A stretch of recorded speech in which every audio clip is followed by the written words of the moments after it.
It is the glory of God to conceal a matter. To search it out is the glory of kings. This is the Message to Kings podcast.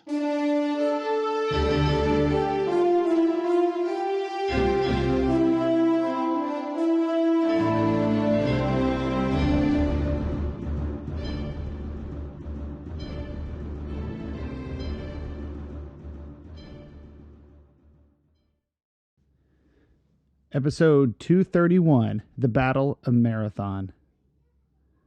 Now that Brant Frost has got us up to speed on what's going on in Greece up to this stage, let's catch up what's going on in Persepolis, which is the capital of the Empire of Persia. So we covered Cyrus's death. After Cyrus dies, his son Cambyses becomes king. Cambyses actually, he's considered Cambyses the second. And Cambyses II, he's a pretty good king. He kind of consolidates his empire. He invades Egypt, and he conquers it. And Egypt is going to become a snare to the Persians. It's going to be, what they conquer and what they take, the wealth from Egypt, is going to really enrich the empire, and it's going to really motivate the next king, which is Darius, and it's going to give him a drive to push the empire forward. But Egypt's going to become a snare. Further, Cambyses gets ambitious, and he wants to lead additional armies into the desert lands and attack, the remnants of the Egyptians out there. He wants to even move down into Sudan and attack it. He ventures down south of Egypt and goes to attack Sudan, and he has heavy losses, and he's pushed back. There's another story of a lost army that's in the desert that he sent west of the Nile on an expedition. Rumors are, or the story is, that there was up to 50,000 casualties. And it becomes kind of a legend, this lost army of Cambyses. Did it die by a sandstorm? Did they die of starvation, or were they attacked and assaulted by the Egyptians? Regardless, it's going to become this snare of the Egyptians in the Persians, kind of the knife in the back, but at the same time, they're draining Egypt of their wealth and resources.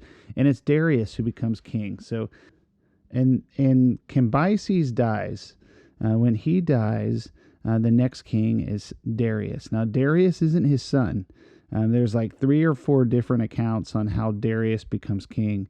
And Herodotus, always, good storyteller. He's got some really wild stories on how he becomes king. Supposedly there's a coup. There's another king of the Persians. And then Darius comes on board, and he saves the nation from an outsider taking over, or this, not really an outsider, but someone who shouldn't have become king, and he takes the throne. And Darius becomes the next king of Persia. Now, Darius becomes king, and Darius is a skilled administrator. He builds a road network. He makes a united language. At this time, the official language of the Persian Empire in this region of this world will be Aramaic.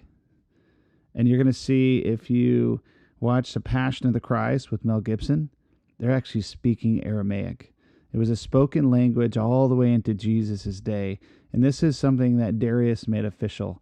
He did the road network, he did this language, and he kind of standardized coinage as well. And Darius will be very active militarily. There'll be even invasion by the Scythians. He'll have to fight back. There's actually a rebellion in Babylon. The Egyptians are going to constantly fight him. There's even this time when he pursues the Scythians extremely deep in their territory, and he loses a ton of soldiers. And he builds barracks and fortresses to keep them out. So it's after this campaign against the Scythians where he's had enough of the Greeks interfering in his business. These rebellions in Egypt, they're actually being supported by the Greeks as well. The Scythians, there seems to be some involvement as well, indirectly or directly. The Greeks are constantly getting involved, and they're a thorn in his side as well. And Darius wants them done with. So he sends a force to attack Greece. And it's near the end of the reign of Darius when he actually attacks Greece. Um, there's something that erupts, and I don't think Darius realized what he was getting into. I mean, he sends a force to attack Greece. He doesn't send his whole army. And it's not an all-out campaign by him. It's the beginning and an eruption of aggressive campaign against the Greeks. But he doesn't realize is that all these city-states in Greece, they don't work together.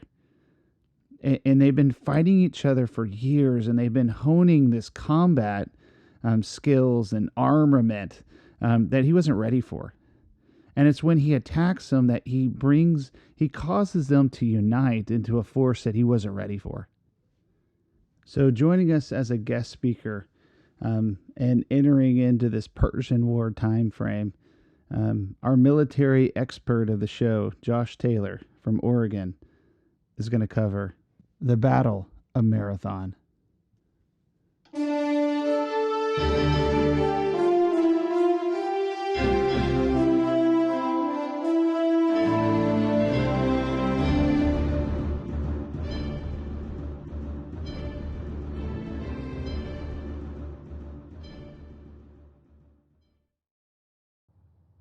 The Persians had been expanding their empire at a fast pace. They had forced the Greek cities on the coast of Asia into submission. When the Greeks revolted, the Persians conquered them by force of arms and went even further, continuing, conquering Thrace and subjugating Macedonia, defeating anyone who would dare to resist. Two Greek city-states, Athens and Eretria, had been active against the Persians at this time. And the Persian king now sought revenge. King Darius the Great.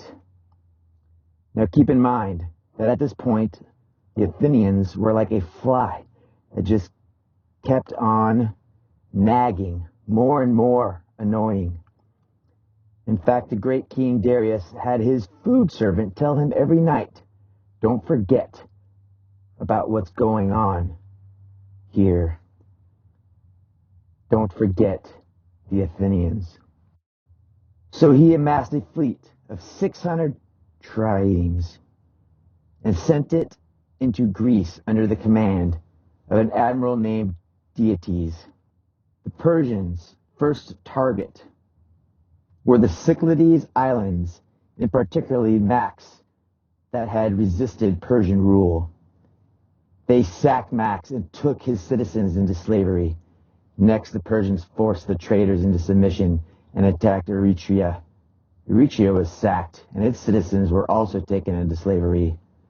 The third target of the Persian campaign was Athens. This time, however, the Persians sailed up to the Bay of Marathon. The fleet moored there for several days and did nothing. Nothing. The rain activity had been something of historical mystery. What was going on here? The Persian campaign had taken place in the summer, and by July, strong winds had begun to blow across the Aegean and go on until late August.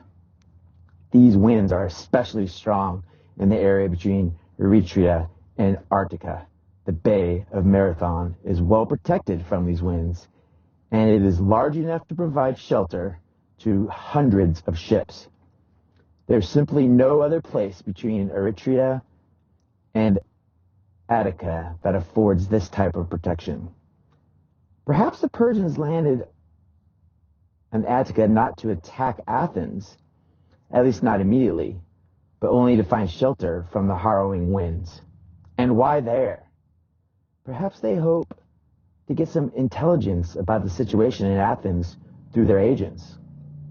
So, they were probably surprised to find one fair day the entire army of Athens arrayed for battle on the high ground. Every Athenian who could bear arms had marched out, and the town of Plataea there had also sent out its armed citizens. Together, the Greeks had 10,000 hoplites and also some slaves who had been promised their freedom if they would fight for Athens. The Athenians sent a runner to Sparta to ask for help. The runner, Thedipotes, whose name means a man who does not need a horse. He ran 250 kilometers to Sparta in a day. The Spartans listened to him and promised to march to aid of the Athenians, but only once their religious festival dedicated to the god of Apollos was over. Religious and sometimes very overinflated festivals were taken very seriously in ancient Greece, and to go to war during such a festival was defying the gods. So, here is the scene. The Bay of Marathon, and here a Persian fleet was anchored in the bay. The Persian army encamped on the coast, and the Athenians encamped on the high ground near the village of Marathon, by the sacred grove of Heracles. The Athenians and the Persians made sacrifices and asked for omens, but the conditions were not favorable for either sides. Consider their position. The Athenians, in theory, had checkmate over the Persians. They held the main road to Athens, which would have been the one going west, and their position flanked the other road, the coastal road. They held the high ground. The Persians, who had perhaps only sought reprieve from the harrowing August winds, had not bargained on having the Athenians overlooking their encampment in the Bay of Marathon. They could neither march off at ease nor take to their ships without inviting an attack from the Athenians. Why they lingered on, and comfortably for that matter, under the gaze of the Athenian army? Let's consider their options. One was to attack, but the Athenians had amassed a good-sized force. An attack would come at a great cost, and a frontal uphill attack would be very risky. Another option was to sail to Athens. If their agents in Athens would only open the gates. But to sail to Athens, they would have to sail around Cape Sunion, a full day's journey. By then, the Athenians could perhaps march back through the much shorter overland route and get to Athens first. Then there was the problems that they'd have if the Spartans showed up. If they came over in a few days' time to aid the Athenians. What seems to have happened was that after several days of the intense face-off, the Persians pulled out some of their ships to sea, and perhaps made a show of embarking by loading up what some think could have been their cavalry, and leave the rest to fight the battle. Now, among the Athenian generals was one named Miltiades. He was the son of a famous Olympic champion and a war veteran himself, who was very familiar with the battle tactics of the Persians. Now, Herodotus tells us that Miltiades was confident of victory, and that he was so much respected. Whether this move of the Persians was a ruse or not, Miltiades could not wait for the Spartans to arrive. He immediately asked the permission of the war council to attack. The Athenian war council was divided, but the commander-in-chief, a general named Callicramus, sided with Miltiades. There was no time to waste. Miltiades gave battle orders. The hoplite phalanx started marching down the hillside, spreading out as to match the width of the Persian army that began to deploy in the plain below. In order to accomplish this, the central phalanx got reduced in its depth of ranks. Traditionally 8 deep, it got reduced to just a few men deep, let's say 4 ranks deep. But the wings remained 8 ranks deep or more. Some think this was a clever plan of Miltiades, some kind of strategy aiming at a double envelopment or of such, refusing the center, but it may have only been done out of necessity to match the front of the Persian army. Now, I like to think this man was a genius, so let's go with he did it on purpose. At this period in Greek history, strategic thinking was very different from that of modern day armchair generals. So they were in the valley, and in order for the flanks, the ends of the phalanx, to do any sort of maneuvers, they needed to march out of that valley. And so, war between the Greek city-states was rather like a sport, and it was governed by rules. All men had the same armor and the same primary weapon, a spear. Using a bow was considered cheating. It was the weapon of dishonor.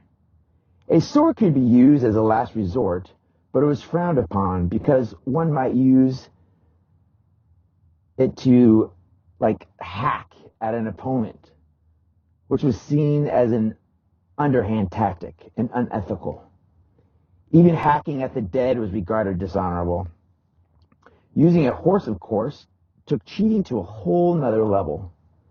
Although at this time, Thebes had started introducing cavalry, no other city-state was willing to bend the rules by this much.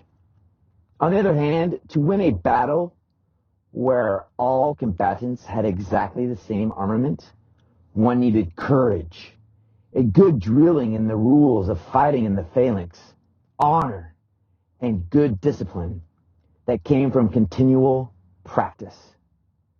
There was another crucial difference between the two armies opposed at Marathon. The Greeks were heavily armored in bronze and iron, whereas the Persians had little armor other than their shields. And these were sometimes wooden shields, and other times wickered shields made of interwoven grass. How and why did anyone think that a shield made of woven grass was a good idea? The hoplite armor, of course, was much heavier, which could be something of a handicap. But the Greeks made a sport out of racing in armor, and on this occasion, that would even be racing downhill. Once the phalanx was within range of the Persian archers, Miltiades ordered the men to charge downhill into the enemy. The collision would have been devastating. The momentum of the downhill charge and the full weight of all the brothers' armor would have sent a shock through the Persian battle line, throwing them off balance and pushing back the Persians. The Persians panicked, especially in the flanks. So the wings of the Persian army started to give. They put traditionally their weakest soldiers on the flanks and the strongest in the center. We are even being told that a thin line at the center of the Athenian battle line was about to break. It was either that or the Persian wings give in. What followed is a foregone conclusion. Those that panicked and ran back caused panic among those following behind, and masses of the Persian army probably went into disarray. The Persians run for their ships. Those who could made it, set sailed, off leaving many behind. Now, it's not like the Athenians followed after them, chasing them, running after them. Let's keep in mind that they just did a full sprint about 300 meters in full battle armor. So they were tired and winded. They needed to take a little break, but they did press on as the Persians were trying to gather their men. And there's these folklores about even a Greek soldier holding on to a ship, one of the Persian ships, with his left hand, and it got cut off, and so he grabbed it with the right hand, and it got cut off. So the Greek soldier bit the boat, holding it in place. These are the types of things that were told and still exist today. It's fantastic. So the Persians run for their ships. Those who could set sail. The Athenians lost 192 of their citizens. Among them, unfortunately, the general in command, Callicomus. Now this sounds like a small number. It was reported by Herodotus, and officially, when the lands of the fallen Athenians was excavated, indeed the bones of 192 men were found there. Several hundred slaves, perhaps. 600 had also died. They were found together in a grave with some of the citizens of Plataea who had fought in the battle. The Persians had lost about 6,000 men. Many were killed, some were taken prisoners. Others, in their panic, ran off into the marshes that were on either side of the battlefield and drowned. The rest, who had boarded their ships and attempted to round Cape Sunion in the hope that it would find the Athenians unguarded, well, they were expecting an empty beach. Instead, they gazed upon the Athenian army. Shields and spears up, with the sun gleaming off their shields, blinding the Persians as they came within eyesight of the beach in which they thought to land. There was no way to land on that beach. The invaders now turned back and sailed away, tucking their tail, running. Athenian democracy could have been strangled that day, but it endured. It prevailed. These men fought not only for their lands and their people, but for the right to be the masters of their own destiny and speech. The Athenian force had marched back to Athens and got there ahead of the Persian fleet. They had covered the 42 kilometers of the marathon distance in full armor after fighting a battle, and by this great feat they secured a victory. The Persians sailed off. Had the Athenians lost the battle, perhaps there would have been no Socrates, no Plato, no Parthenian, no Athenian democracy. That was a battle that truly made a difference.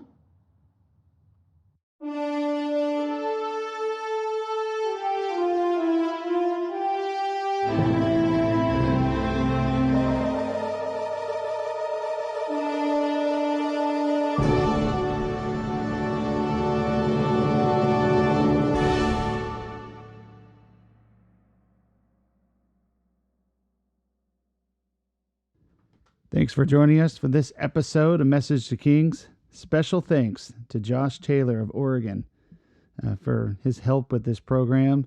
And Josh, I'm looking forward to when you start your podcast as well. As always, feel free to visit the website, messagetokings.com. Share the Facebook page, or if you want to chat, email us at messagetokings@gmail.com.